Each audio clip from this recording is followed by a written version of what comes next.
Season's greetings, and welcome to Union Street Hoops, a podcast dedicated to Valparaiso basketball and the Missouri Valley Conference. I am your host, Paul Oren. You can find me on Twitter at NWIOren, and you can find Union Street Hoops all over the internet, SoundCloud, Spotify, Stitcher, Google Pods, ApplePods, SoundCloud. We're all over the place, right? Omni, NWI.com, we're all over the place.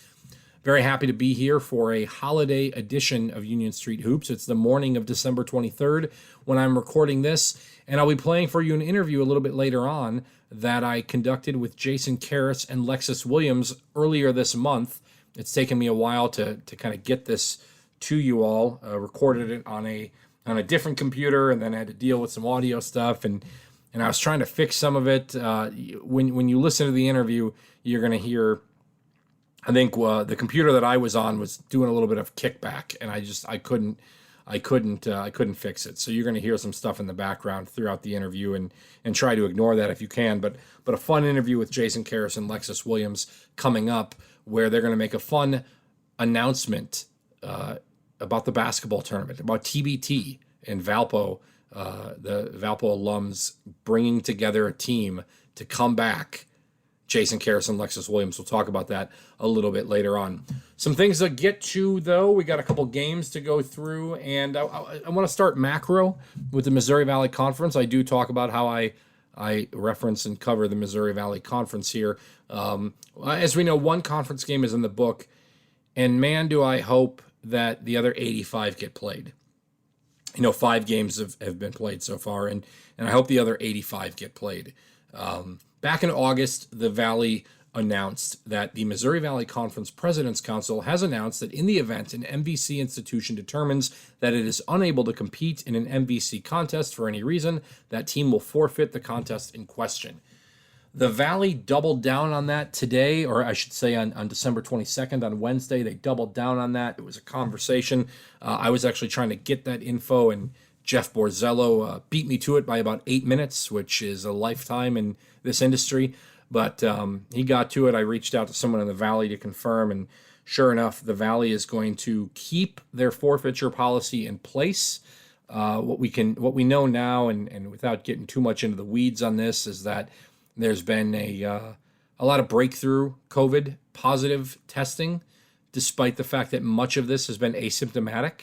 It's also flu season right now. I can tell you that I have been on the shelf for the last week or so, just feeling a little under the weather, a bit of a scratchy throat, sneezing, and sinuses. I get this like every year. You could put it on the calendar. So I don't feel like it's any different than anything else I've ever had.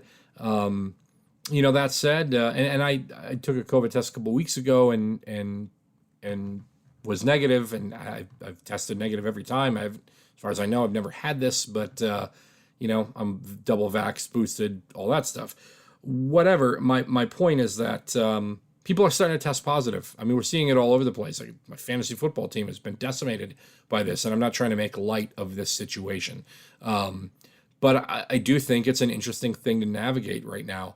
Had a pretty short press conference after the William and Mary game because Lodek was sending his guys away, and basically said, go home, go spend time with your families, because he remembers how brutal it was last year when guys were quarantined in the dorms on Christmas.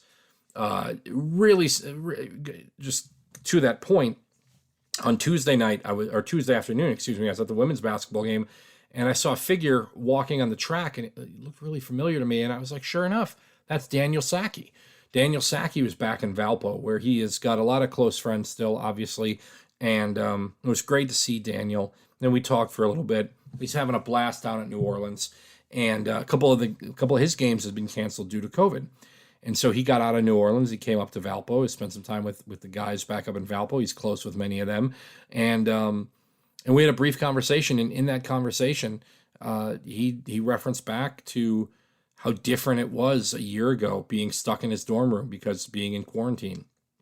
And Valpo, because they have been proactive about vaccinations, has not had any shutdowns or anyone sidelined or anything like that through the first 13 non-conference games of the season.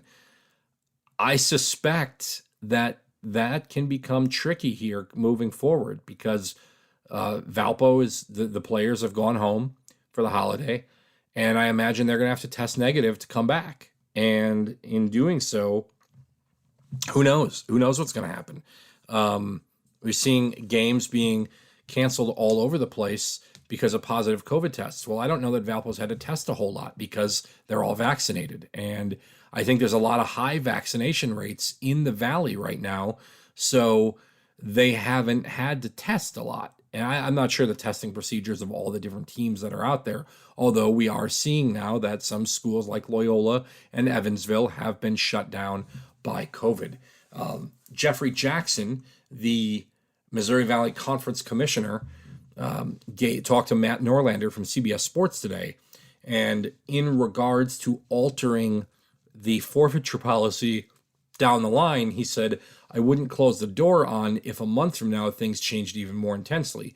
Then you'd be foolish that you wouldn't keep open the opportunity to discuss. There are no good answers. There are no absolutes. You need to be nimble because things can change, and you have to keep the safety of the student athletes first. None of us have answers.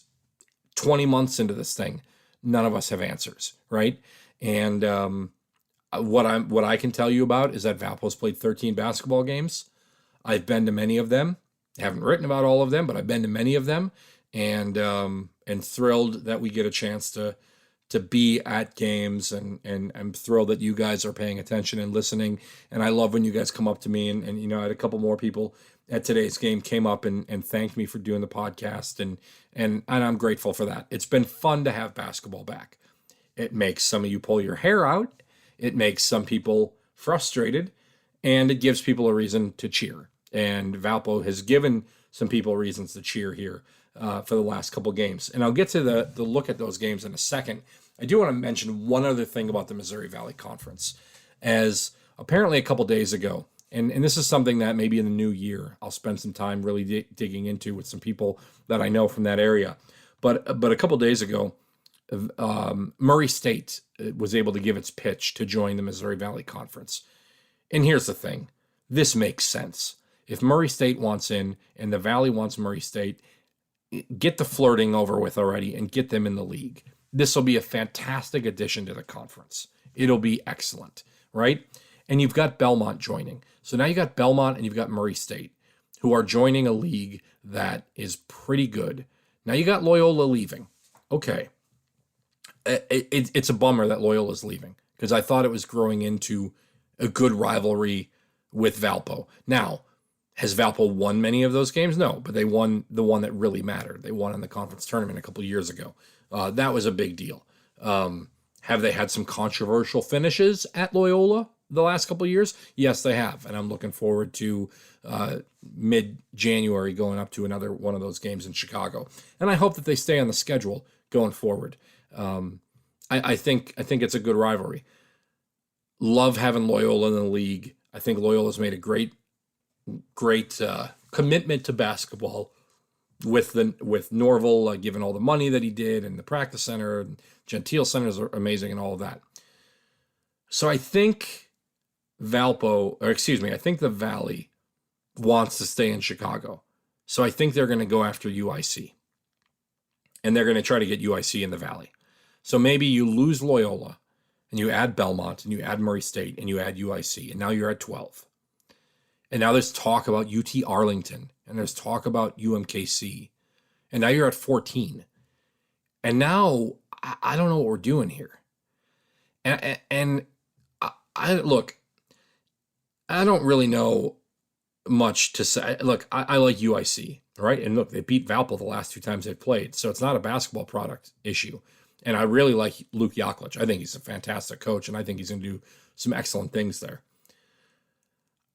What I struggle with is the idea of having to add UIC because you want to stay in the Chicago media market. It's not 2005 anymore, right? We're in a different landscape right now. I don't know that media market matters as much. Maybe it does. Maybe I'm naive. Maybe it does matter. I don't think it matters as much, right?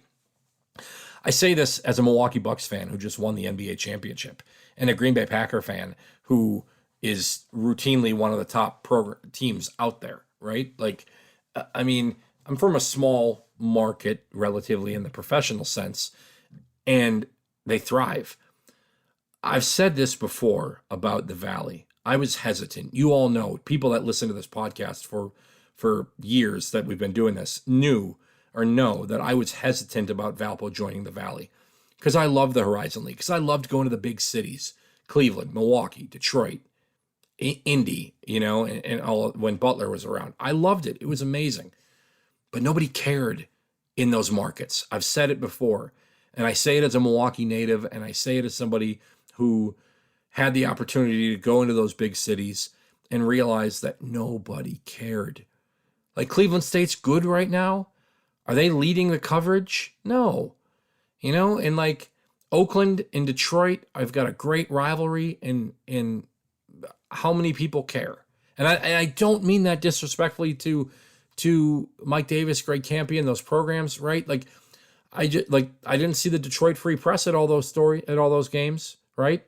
And so this idea that the media market has to be this major thing, with ESPN3 broadcast now, it just feels like it doesn't land for me. And so what I love about the Valley, and I want to go back to the point that I was going to make, is that when I go into Bloomington Normal or Carbondale or Springfield, Missouri, right? Terre Haute, college towns that care about their athletics. Chicago is not a college town that cares about its athletics. I mean, Loyola's students, give them credit. They got into it. And it took a long time. I mean, I can tell you, I was at games at Loyola when there were more Valpo fans there than there were Loyola fans. That doesn't happen anymore, but it did happen. And I've been at plenty of UIC games where they had to bus in kids from grade schools, middle schools, in order to have fans cheering, right? And because it was because they're going to Bulls games and they're going to other stuff. And so it's not like I'm saying here that UIC is a bad idea. I'm saying that UIC is a bad idea if you're doing it because of the media market, right? Because you've fallen in love with being in Chicago. I still remember when Loyola made the Final Four and somebody on talk radio in Chicago said, hey, we all need to pretend to be Loyola fans for a couple weeks. And what a slap in the face to Loyola to say something like that. And it would be a slap in the face to UIC to say something like that. Or I'm sure they said that about Valpo in 1998. So my point, again, and I know, because if they add UIC, fine. It's a geography rival for Valpo. They've had some good games with them over time. Valpo owes them a few after these last two games they played and lost. So it's not a product standpoint. It's more of just like this idea of having to get into big markets. Does that do something to a spreadsheet on a ledger somewhere on a Google Drive doc that I don't know about? Like, is that really the thing? I'd like it explained to me in a way, like, is this really something that matters? Because to me, the passionate fan base, that's what matters. And that's where Belmont and Murray State, sign me up. I'm in. Great decision with Belmont. Great decision. Because even though it's in a big city, Nashville, they care about college athletics in Nashville. And Belmont's got great fans. I've seen it. I've been there. It's great, right? Murray State, another one. Passionate. Get them in the league tomorrow. Get them in the league yesterday. I think it's a great decision. I just don't know if this chasing major media markets for some reason is, I just don't see it, right? But again, like, give me UIC because it's a good rival that Valpo's had before. Give me UMKC if Billy Donlan's there. I love that guy. I'd love to see that guy. I'd love to, send me to, God, if the newspaper ever sends me on a road trip again, send me to Kansas City and I'll eat some barbecue. Like, let's go. Like, this would be great. I've been to Dallas like one time. It was at 1:00 in the morning. I drove by Kennedy's assassination site because he's a distant relative of mine. And, that was that. And, I'd love to check that out, but again, this expansion thing, this idea of you got to get in the big markets. I want the right fits, right? I want the right fits on the basketball court and the other sports. So, but again, what do I know? It's only one person's decision, and I'm telling you, I would have voted against Valpo joining the Valley until I learned about it, until I got into the league. And I think what makes the league great are the college towns that this league gets into, not necessarily the big city markets. I've said my piece. If UIC joins, if KC joins, if Arlington joins, I'll go to all those places. I'll enjoy it. I'm not here. A couple of my other brethren, Todd Golden wrote a great piece, who covers Indiana State, wrote a fantastic piece about this. Todd's a bit more romantic about the Valley than I am because he's been around it a little bit longer, right? And so, he kind of put a lot of seeds in my head of things that I was thinking about. But I'm curious to see how this all unfolds. I think Jeff Jackson's going to be aggressive about it. And got to give him credit. He went and got Belmont. Can't be upset about that. They go get Murray State. Can't be upset about that. Fascinated to see where it goes from here. Okay, let's do a quick recap. A couple of these basketball games that Valpo had. Eastern Michigan and William and Mary. I guess the big story from these two games, first of all, Valpo won back-to-back games against Division I opponents, which was excellent. Won some games at home, which was good. Kevion Taylor played outstanding in a couple of the games. He's really kind of coming into his own a little bit. Cricky played really well against Eastern Michigan. Kithier played really well against William and Mary. Trevor Anderson scored a bunch of points. I look at this and I see against Eastern Michigan, Anderson, Cricky, and Kevion Taylor all in double figures. And then when I look at the William and Mary game, just 2 days later, you've got Kithier, Edwards, and Kobe King were in double figures, as well as Kevion Taylor. So just like that, you got 6 guys in 2 games who are double figure scorers. It can be anyone on any night for this team.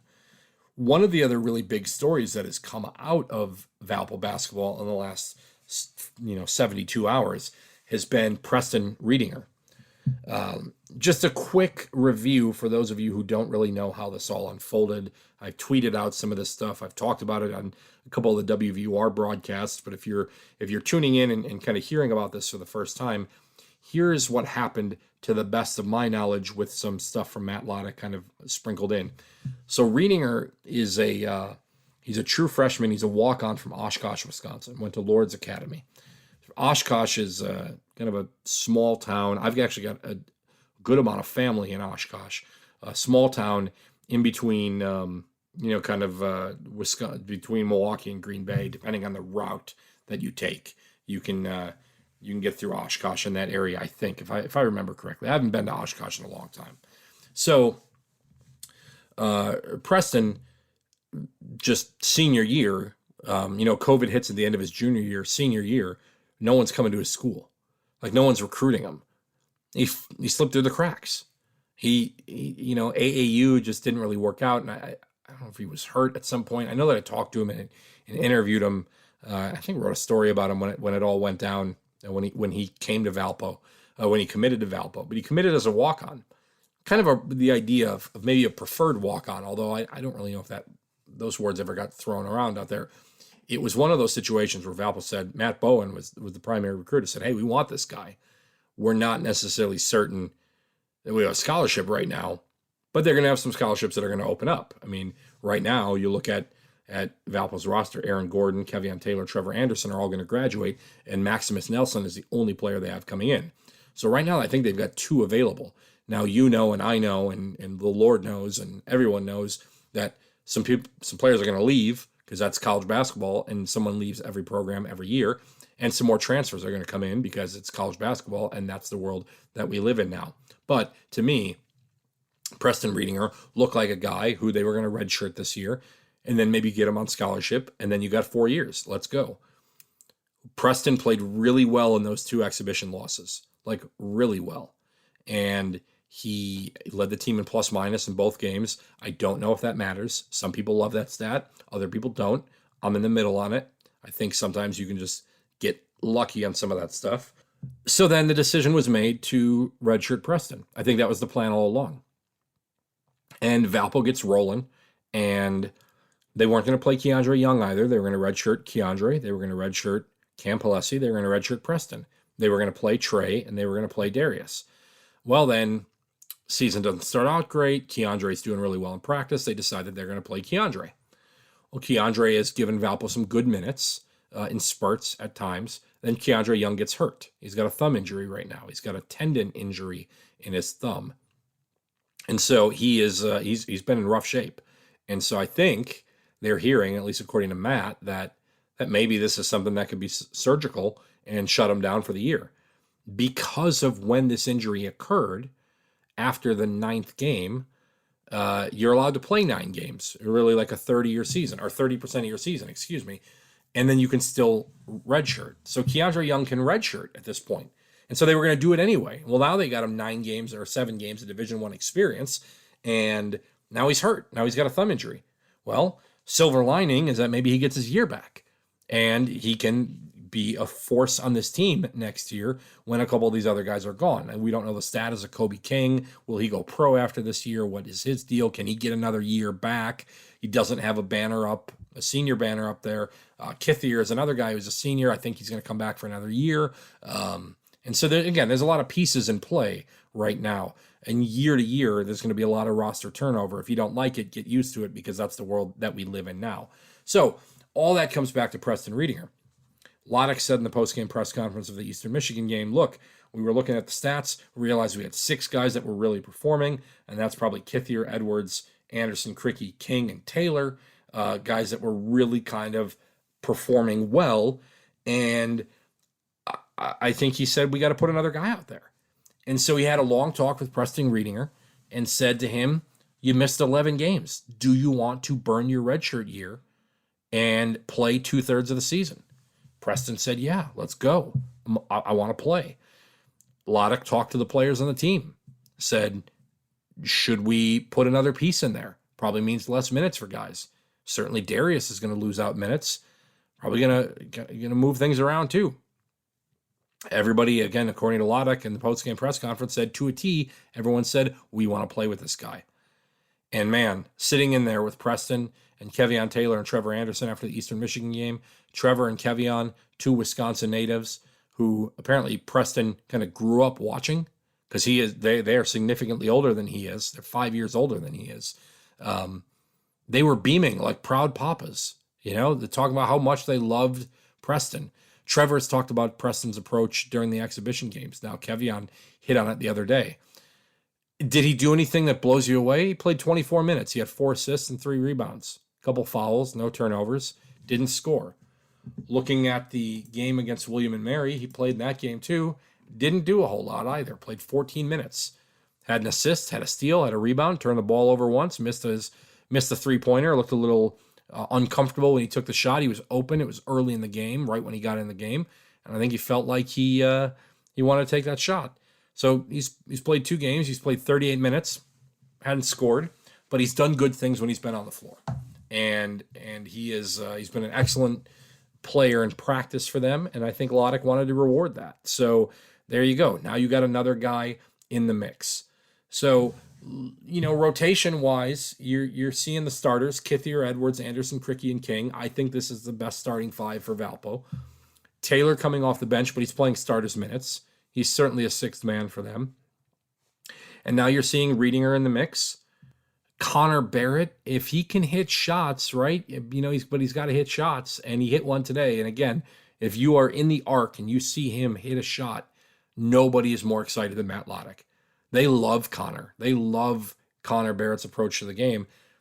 He just hasn't hit shots. And when he gets rolling, and he's been rolling in practice as of late, when he gets going, he's still going to play some big minutes for Valpo, I think. Trey Woodyard also knocked down a pair of 3-pointers against William and Mary, and they like him too. They again, he's young. A lot of these guys are young, playing in situations where they're playing much older teams. You think about getting into conference and bringing guys like Woodyard and even Barrett and Reedinger into matchups with the Northern Iowas and the Loyolas of the world. And it's going to be tough. This is where guys like Aaron Gordon, who it was nice to see him score a little bit today, had 7 points, 3 assists, and 14 minutes off the bench. Aaron Gordon is going to come and go in terms of of what he's going to bring offensively, but he certainly brings a lot of effort on defense. And so I think Valpo's shored up their rotation a little bit. Now they've all gone home for break, and they'll get back on the day after Christmas, and they'll all test COVID tests once they get back, and we'll see what happens. Because of the fact that they got a test, I think, it's 50-50 at this point. Loddick said to them in the locker room after the game, be diligent about wearing your masks when you're out and about, be smart when you go home and see your families, but you got to go see your families. We want you to go see your families. So when they come back, they'll all test and we'll see what happens. And if they're all good, then obviously the game against Prairie View A&M, a winless Prairie View A&M team happens.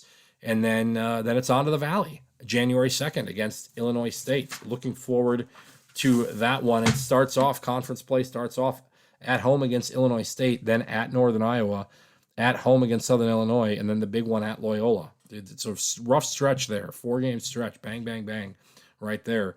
And it doesn't get any easier with Missouri State and Northern Iowa coming to town. Again, playing Northern Iowa twice in the span of 14 days. Want to get that one out of the way early, I guess.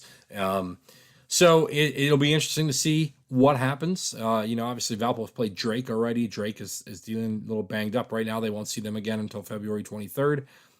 Long way to go. One more non-conference game out there. Valpo is 7-6 right now. And they got a chance to win another one against Prairie View A&M. All right. So I want to get into this fun interview. This is something I tweeted out a while ago that I had a couple interviews coming up on Union Street Hoops. One that was a couple months in the making. That was Jose Padilla. I had been trying for months to get him onto Union Street Hoops and finally did, and it was great. And then this one I said was years in the making. Not necessarily because of Jason and Lexus, but because the idea of Valpo having an alumni team in the TBT. And they're going to talk a little bit more about it. I'm super excited for this. And I told the guys I would do whatever I could to help out. And part of that is me hyping this up a little bit on the podcast and then hoping that people get excited about this. The team name is the CRU, which you'll get in a little bit. Again, Koalas keeps losing to everybody. But I think you're going to like the roster that you're going to hear.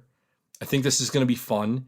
And if they can get these guys back together again, I am no doubt that Valpo, an alumni team, could come together and could have some fun and make a run in the tournament, the TBT. So without further ado, here is Lexus and Jason. Absolutely thrilled to be joined by two of my favorite people that have come through the Athletics Recreation Center, Jason Karys and Lexus Williams. What a crazy pairing for a Thursday night in December. Lexus at Boise State. Jason, you're at Spring Hill. Is that it? Stonehill College. Stonehill. See, I'm terrible. No, you're good. Terrible. Stonehill. And then me. First of all, guys, thanks for being here. Thank you for having me. My pleasure. Thank you. Both of you have been guests on Union Street Hoops before. Lexus, I think it was after you had actually a couple times, right after you decided to leave Valpo. We had a great conversation about you getting outside of your comfort zone. And then you hit a half quarter against Oregon, and we had you back on. But maybe my favorite Union Street Hoops interview ever was when I grabbed Jason Karys and pulled him into the copy room after you buried a corner three, I think, in a game. Remember that, Jason? Absolutely. One of the best days of my life. They just had, so Valpo just had a guy, they had this Wisconsin transfer, Kobe King, who's really good, just made his debut the other night. Everyone was super hyped for it. And then Luke Morrill, a walk-on, comes off the bench and hits 2 threes back-to-back in the last minute. And everyone's going to remember Luke Morrill for the rest of the, and no one even knows who this Kobe King guy is. So, well, Jason, what's that like? I mean, in retrospect, when you look back at like having the chance to play and knock down a big shot and just kind of have fun with it. I mean, it's like, for me, it was like a dream come true to even be on the team. So he called my name that day, and it was like heart's beating out of your chest, and you're just relying on muscle memory at that point. I'm glad that thing went in, but Luke, I was with Luke for a few years, and he's cool under pressure, that dude. He's a confident dude. So I'm sure he just stepped up to the plate and knocked those things down. Lexus, as a starter and as a guy who got a lot of minutes, what was it like to see walk-ons come in and do something special like that? It's always special to see that. And I was super happy for Jason, especially coming in together as freshmen. It was definitely a special moment, and also seeing him in practice. He used to shoot from 50, so I wasn't surprised when he made it. Well, again, it's a kind of an odd pairing to have us. You guys have both kind of been away from Valpo. Jason, this is your first year away from Valpo. Lexus, you are now working at Boise State, which is awesome. Jason, I guess I want to turn the floor over to you. What brings us together on this wonderful Thursday evening in December? Yeah, so I mean, I had reached out to you a couple weeks ago, just talking about I'm starting this TBT team. TBT is a tournament that they've been doing for a few years. Semifinal and final games are televised on ESPN. Really cool tournament where guys come together, overseas pros, alumni teams, charity teams, all sorts of teams come and play in a 64-game tournament. Winner takes home $1 million. And it was kind of, we've talked about it for a long time. It's kind of, the idea has been passed around from our crew that came through Valpo to even crews before us that have been like, we want to put a team out there, an alumni team, and see what we can do in the tournament. And so over the summer, I got the opportunity to just bump into one of the organizers of the tournament and asked him if we had a chance of getting in there. And he was like, totally, we'd love to have alumni teams. Valpo's brand, from the inside, you don't always appreciate it, but it is really a huge national brand and has a ton of respect from people all over the country. So they were on board, and they were like, there's still a selection process in March, but he was excited about the idea. So I've been working on organizing that and getting us in there for July. Lexus, where do you come in with this? Yeah, so right now my role is, and not to like pat myself on the back or anything like that, but if there was one guy through my era plan that could reach out to any guy and try to get them to come together to bring back all those memories, it would be me. So just being able to reach out to guys and try to put the team together and see, what we could do in the tournament. A lot of times you have to wait about 20, 30 years when everybody's settled down and things like that to, reunite and talk about all the old memories. But now we have a chance to make even more while people are still playing. Let me give to the listeners, let me give a bit of an indication as to what Lexus means by that. So I used to go in the summer and watch Open Gym. And when Lexus was there, the teams would just get together, right? Like you'd be like, okay, U5 against U5, and just people would listen to you. Lexus, the summer after, and Jason maybe can attest to this because I know, Jason, you were around a little bit. Lexus, the summer after you left, when you went to Boise State, I remember going to an Open Gym, and it took 15 minutes for the guys to figure out who was on which team, right? Like they just couldn't figure out. You had this natural, charismatic ability to just be a leader, and it was that was the best, one of the best examples that I ever got a chance to see. Jason, what is it about Lexus that you're like, I need this guy to be part of this here? Well, I needed to ensure that these guys would come back to Valpo. And this is the guy. A big part of what I wanted to do with this team is get guys opportunities, because a lot of us are in this like difficult business of sports. And, Valpo, our time at Valpo was like a dream. Everybody loved it. Our group was tight. You get out into the real world and it's like pretty hard to make it in sports, competitive business. So I just wanted to kind of give guys opportunities, and obviously Lexus is killing this position so far. We got guys. Well, no, let's get to that. I want to do a little bit of a roster reveal here. Yeah. First of all, Lexus, what's your pitch, right? How you've been recruited? How did you recruit these guys? Well, it's easy for me just because I've been in communication with them since I met them, really. So that's the neat thing about it all. It's not like I haven't talked to a guy in like 2 or 3 years or something like that. Like we all stay in constant communication. I just was at AP's wedding this summer, went to Jacob Schoon's wedding. Like I'm still in contact with them. I talk to Key all the time. Schoon on the team? Is Schoon? What position is Schoon playing? No, he's not playing a position. Okay. I'm just saying, as far as like as tight as we were from, Jason, Schoon, Kendall, like it was more than just the players. So when I say I speak to everybody, I really mean that. And just talking to like guys like I talk to Tavon all the time. I talk to Keith like every day. I talk to Jabril probably every day. Shane, I talk to him maybe once a week. Like we are a super tight group. So it wasn't really a pitch that I had to make. It was just, hey, you guys want to come play? Like we making a team and we want you to be a part of it. And a lot of guys just bought in right away. You mentioned Kendall, Schoon, obviously, and Schoon is a guy that I'll roast him whenever I can. I love that guy. Kendall O'Banner was just one of the unsung heroes of Valpo basketball for a long time, right? Like kind of a quiet guy in the background a lot, but man, you just all of a sudden, like the year I showed up and he's gone, it's like, man, where's Kendall? Like you miss that guy, right? And I would say the same about Jason too. Jason not being here this year, you just feel these guys have been around for a long time. So yeah, who's lacing them up? Who's coming back? So starting off, we got Keith Carter. Decent point guard. Heard of him before. He's good. Yep.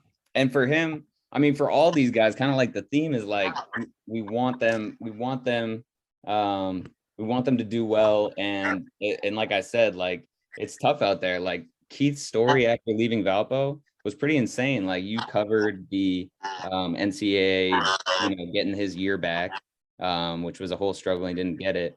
When we went to that NIT championship, like he played on a hurt foot that entire time and wasn't even able to play basketball the year after that, just because of everything he had gone through and his body recovery. Finally got an opportunity to play in Portugal last season. It scored like 25 points a game. He was a beast. And then the crazy story recently with him is he got an opportunity to sign a contract in Angola for pretty good money after his big year in Portugal. And there was a mix-up with the COVID vaccine combined with the shots he needed to get over to Africa. And he was in the hospital for about a month, laid up, like had really, really damaged his body. And so I was talking to him through that, and he's recovered now, and he's going to be able to play and everything. But just the things that come up through life that make it tough. So hopefully this is going to be a big moment in his career, and going to put the ball in his hands, let him be the point guard. In addition to him, we got Jabril coming back, who's had a good career in Spain. He's in England now. What is the challenge of getting guys who are maybe under contract to, I've seen this a lot over like TBT. You get guys like, like I know Alec, I think was going to play with a team last year, and then he ended up signing a deal with EuroLeague. I think maybe it was 2 years ago or something like that. He signed a deal with EuroLeague like a week before the tournament. And he kind of had to bow out of it. How challenging is it to try to get those guys locked in? Well, luckily TBT is like works around it so that scheduling is never an issue, and it really comes down to what the risk of injury, whether you want to put your body through that 3-week tournament where you're playing back-to-back games. And that's something that, we've talked to Alec, and he's still kind of holding out and evaluating what he wants to do about joining the team. Because, he's in a situation where he has a lot of money on the line. He's, an established player. Obviously he wants to come back and play with these guys, but he's also looking to get into coaching post playing. So he's going to be part of the crew in some facet. We just don't know exactly what his role is going to be yet. But I think if you could find a good name, image, and likeness deal for Alec, you might be able to swing it. You might be able to, if we get a car dealership or maybe free Chipotle for him, I think that might swing it. Lexus, who else do you have on the roster? We got Keith, we got Jabril. Who else are you working for? Say that one more time. Yeah, who else? After Keith and Jabril, who else do we got? We're trying to get Darian Walker, David Scara, Shane. Who else we got, Jason? Levante's coming through. Oh yeah, Vontae. So there's fascinating stories. Right? like Evictor, what a story he had, man, with COVID. And he was, I wrote a story about it actually, and we got his GoFundMe out there. I mean, he was like damn near homeless overseas because of just the way that his basketball contract fell through and everything like that. That was tough. Darian has been doing a ton of different things in basketball. I think he was in Dallas for a little bit. Yeah, what he hosted his own pro-am out there. Like, he's doing well. yeah, it's like the D Block Pro-Am, right? Like, I mean, Yeah, he named it after himself, I think. Yeah, literally. So Skara, such an interesting path to Clemson. He was going to go pro, decided to come back. And then I think maybe did he leave in the middle of the year to go? I don't remember all the details there. I think he's playing right now. So Jason, is it pretty much just the 2015-16 Valpo team? Is that where you're plus Levante? Yeah, and we're also, I mean, we're trying to fill in with a few guys that might be non-Valpo players. We're kind of actively recruiting right now, trying to find, a good fit to kind of fit in with those people. Skara is also in a position where it might be tough for him to come over to the States and participate in that this summer. And then Shane is, has dealt with some conflicts with his schedule. He's playing, I think, the Euro Championships or something. So still kind of ironing out the roster. And there's going to be a few non-Valpo players, but for the per TBT rules, 7 out of our 10 are going to have to be Valpo alumni, whether they played for 1 year or 4. So that's going to be the core of our team. Lexus, if you could pick 2 former Horizon League guys that you battled against to recruit to try to get on this team, who would be 2 former Horizon League opponents that were a pain in the ass that you would love to lace them up with? Or is it just like they're enemies, I don't want anything to do with? Well, the first person that comes to my mind is obviously Kiefer Sykes, especially with his experience in the TBT. He's pretty good in the TBT. I mean, that was pretty exciting to watch. Yeah, especially the run he made. That would definitely be nice to have. And another guy that we used to battle with. I was a huge K Felder fan. I felt like, coming in with him as a freshman, there were some battles there, and he was just so good, leading the country and scoring it, and also assist that 1 year. So going into your guys' senior year, when Alec had decided he was going to come back, or I'd mapped it out after that junior year, after the run to the NIT, right? And I was like, Alec Peters and Kay Felder are going to be in this league as seniors, 2 guys from completely different backgrounds. And wouldn't it be awesome if I just took like a year off of like being a reporter and just followed those 2 guys around and wrote a book about like from mid-major to the NBA. And I had it all pitched out, and I was like a week away from getting Alec and Kay on a phone call with Campy and with Bryce. And Kay Felder goes and declares for the NBA draft. And he didn't come back, and it blew the whole thing. I thought that would have been so much fun, and that would have been a great run and awesome to see. And because what I envisioned was a Valpo versus Oakland Horizon League title game that year, and I thought it would be just the greatest book ever that would have sold millions of copies. And Kay went and declared for the NBA draft, and never worked out. So that was a great idea, though. You got to pat yourself on the back for that. I'm full of good ideas, but it was a bad execution, right? It was a bad execution. So Jason, talk to me about the coaching aspect of this, right? I mean, how do you, is it just the Valpo playbook then? I mean, is it 2 guard S? I don't even know if it's still called that, the home run play, right? Like just 2 guard S is definitely going in the playbook. Although we don't have Shane sprinting down the court for a dunk, so I don't know who's even fast enough to sprint down at 25, 26 years old that you guys are at? That's a great question. Luckily, we're playing against other old men, so yes, hopefully we can beat some people down there. But would it be like riding a bike, do you think? I mean, to bring a group like that together 5-6 years after the fact, and obviously sprinkling in some other pieces, but I got to imagine it would be pretty easy to just, I mean, flow back into it, right? Yeah, and that was part of the pitch to these guys, that like one of the advantages we're going to have in this extremely competitive tournament is that we've played a style together, and a lot of people aren't going to have a ton of practice time. And so when you're bringing a bunch of like random people together, it can be really hard to kind of have any kind of team cohesion. But Valpo is very unique in the way that we guard the basketball, and I mean, we're going to do maybe all sorts, probably just let them play on offense, sort of let the players do their thing. But defensively, there is kind of a Valpo way that these guys are going to be very familiar with, that for a team that just came together, you know, what you're doing on the ball affects what the other four guys are going to be doing.